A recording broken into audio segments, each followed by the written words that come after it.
Welcome back to the Shredded Protocol. Let's talk training. If you've been thinking about getting in shape, this is part 3 of my 6 video series. So if you haven't actually watched 1 or 2, they're right over here.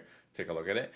But if you want to get in shape and you don't have 6 hours a week to live in the gym because you might be too busy or too tired, or honestly you don't even know what to do anymore, you're not alone. Okay, most high performing Asian men just feel the exact same way. You got meetings, you got deadlines, you got family, you got travel.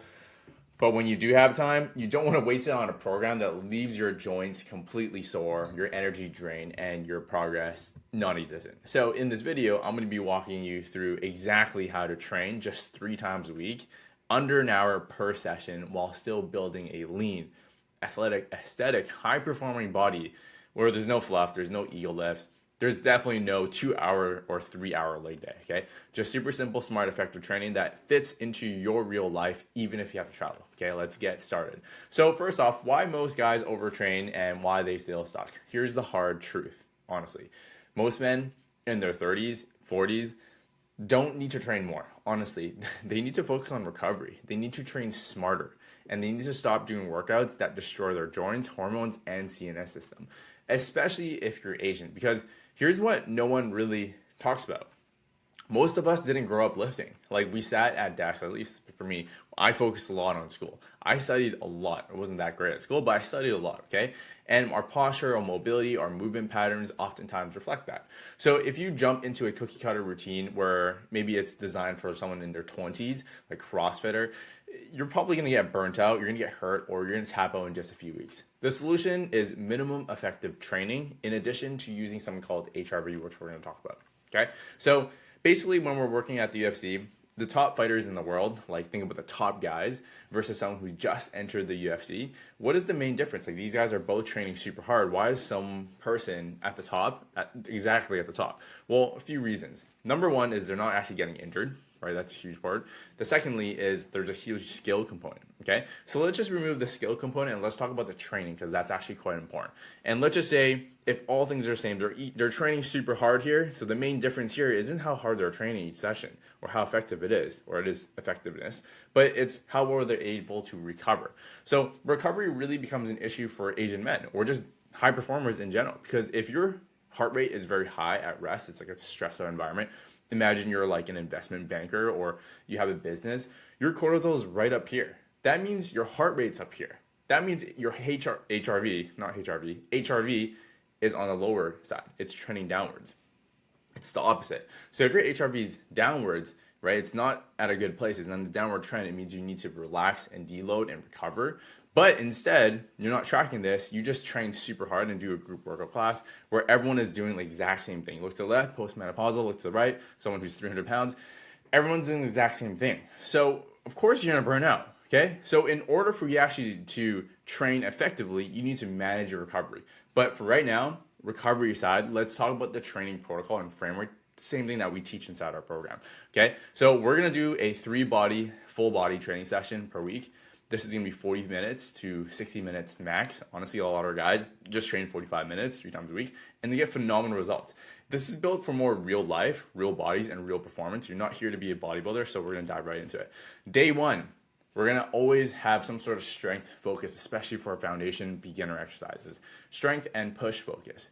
Some of the key lifts that I want you to really think about: incline dumbbell presses. Why? Because you get a more V-taper look. You fill out the chest here, get more wide at the top. Split squats. Why? To create in sort of, a lot of people have imbalances here. So if you do split squats, you do 10 on the right side and you do 8 on the left side, there's an imbalance here. So you need to figure out why that's actually happening, and then you can use that data for the next phase. Shoulder press. Why? Because you want that V-taper look. Okay. Then you have a core finisher. One of my favorite exercises is hanging leg raises or planks.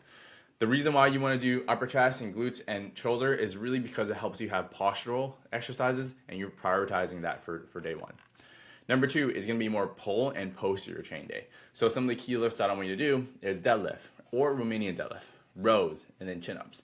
The accessory movements that you can do is more rear delts, so you can still get that on the side here. Rear delt flies, man, it looks really, really good. And when you take off your shirt. And then hamstrings, which is oftentimes pretty neglected. Okay, one of your core finishers, again, side planks, rotational work. This is the main focus. It's going to be more back. It's going to be grip. It's going to be core athleticism and resiliency. The reason why it's resiliency is simply because when you're doing deadlifts, deadlift is super important. Like, you don't want to just not ever do deadlift, because this is how you build your capacity up. People who avoid deadlifts entirely, think of it like this: like, you're going to get weaker if you don't do the movement. So if you just avoid it for like 30 years and then you're now like 75 years old and you haven't done deadlifts, like, your capacity is going to be very weak. That means when you go and do something, that's where something might actually happen. Okay. Day 3 is where you really start to build the athletic engine, do a bit more physique work. So for us, it's like, how can you do a bit more conditioning?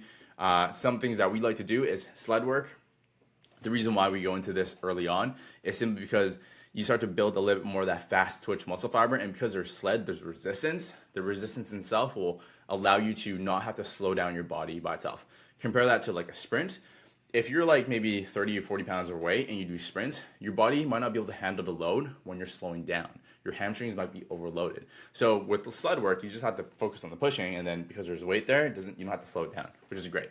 You can do accessory movements, so shoulders, arms, abs, sort of things. That's usually when we incorporate it for day 3. And then we have an optional cardio finisher where we focus on your heart rate, your conditioning, and your look good naked muscles. Okay. So again, this is not about just doing more. It's about doing what actually matters, because in your 30s and 40s, muscle isn't just aesthetic, it's armor. Okay. It's metabolic tissue, it's youth, it's longevity. So when you start to build these muscle, it's going to really help you build that longevity muscle, the thing that's going to help you live a long period of time, especially the fast twitch muscle fiber, type 2.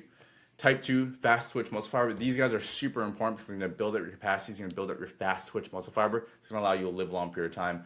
It's strongly supported in literature. Look it up, sarcopenia. Okay. So what makes this works for busy high performers? There's a few reasons. Okay. Number 1, time is tight. So every session has to be super efficient. Supersets allow you to save time, and you actually have big compound lifts, which builds a lot of the muscle mass, a lot of like very, very effective. Okay.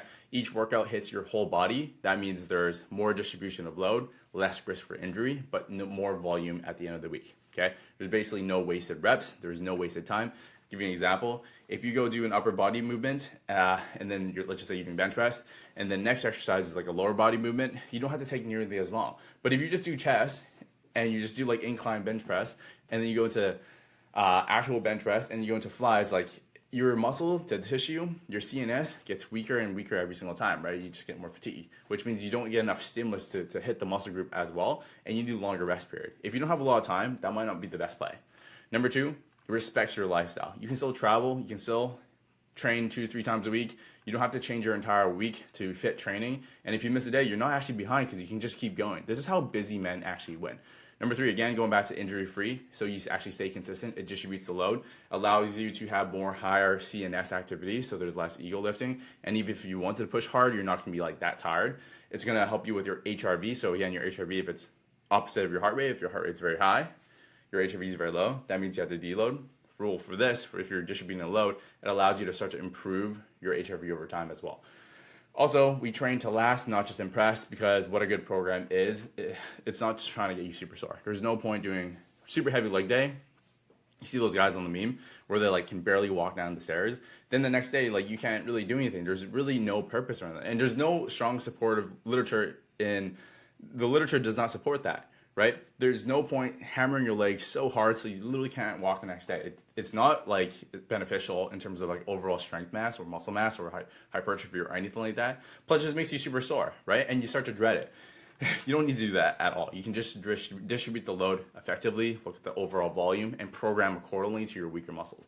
That's exactly what we do, where we look at our clients, we implement a process. If there's imbalances, then we actually understand why there's an imbalance. Then we program it for the next phase, so that over time you build up a lot more capacity, the muscle mass starts to increase, which increases your metabolic rate. So why this is actually deeper than fitness? Well, I want to be super clear about something.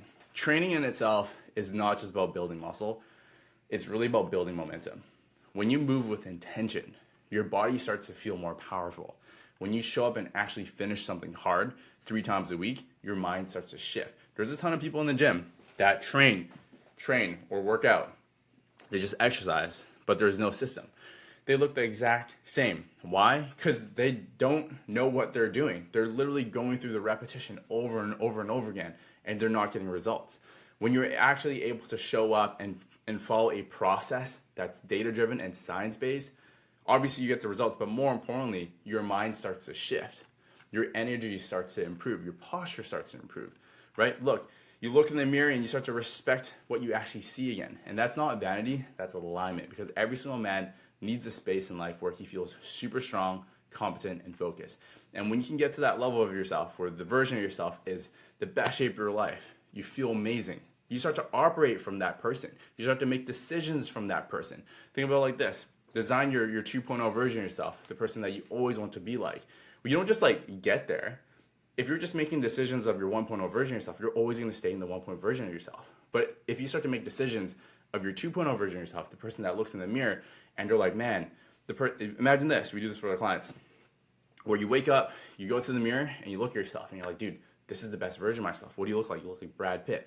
Well, what would that person do in this circumstance? Like, what type of decisions would he make when he wants to go with his friends? Would he have one old fashioned, or would he have 10? Just super simple example. But from here, you're putting yourself in this space where this is the person I truly want to be. So you start making decisions from that person where you want to be. So from here, you become laser focused. In your training session, these are just ways for you to become your anchor, where you're starting building towards a person you truly want to become. And if you only remember one thing, you don't need a perfect program. You don't. You need 6 days a week. You don't need 6 days a week. You don't need 2 hours session. You just need a system that you can stick to forever and consistently. You need a plan that doesn't just get you super lean, but keeps you there without burning out, checking out, or giving up. That's what this is all about. You need to look at your overall picture, your HRV, and how you can optimize every single session here. So in the next video, we're going to tackle one of the biggest pain points for Asian men, alcohol. Can you still drink and still get lean? Can you have fun, eat out, live life without starting over every single Monday? The answer, it's obviously yes. So I'll show you exactly how, so that you can drop fat, keep your edge, and never feel like you're missing out in life, the life that you're building. So I'll see you in video number 4. And if you like this, subscribe for more of this type of content and share this to a friend.